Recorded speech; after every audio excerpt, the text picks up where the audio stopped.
আল্লাহ নবী বলছেন কেউ যদি ফজরের নামাজ পড়েছে, যায় নামাজে বসে আছে, অপ্রাসঙ্গিক কোনো কথা বলেনি, সূর্য উদিত হয়েছে ততক্ষণ তসবিহ তাহলিল জিকির আজকার কোরআন পাঠ এগুলো করতে থেকেছে, অপ্রাসঙ্গিক কোনো কথা বলেনি, সূর্য উদিত হয়েছে, এই নামাজকে কি নামাজ বলে?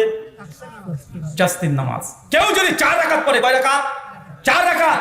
নবী বলছেন বাইতুল ফিল জান্নাহ, তার জন্য জান্নাতে ঘর আছে। চাচা, ফজরের নামাজ তো আপনি ঠিকই পড়েন জামাতে, কিন্তু নামাজ শেষ করে আপনি চায়ের দোকানে গিয়ে বসে হাকিমপুরি জর্দা দিয়ে পান খাচ্ছেন, জান্নাতে ঘর হবে? আছে না? কথা বলেন।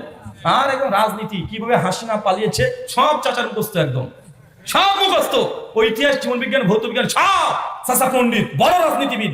আছে না? কথা বলেন। কোন হুজুর কি করলো, কে কি করলো, সব চলছে। অথচ ওই সময়টা যদি মসজিদে বসে থাকতো, তসবিহ তাহলিল জিকির আজকার কোরআন পাঠ, তাহলে সূর্য উদয় হওয়ার সঙ্গে সঙ্গে 4 রাকাত নামাজ পড়তো, তার জন্য একটা জান্নাতে ঘর আল্লাহ রেডি করে রেখে দিতেন। কিন্তু এটা না করে দোকানে গিয়ে আমরা পণ্ডিতগিরি করছি। আছে না? নাই? আছে।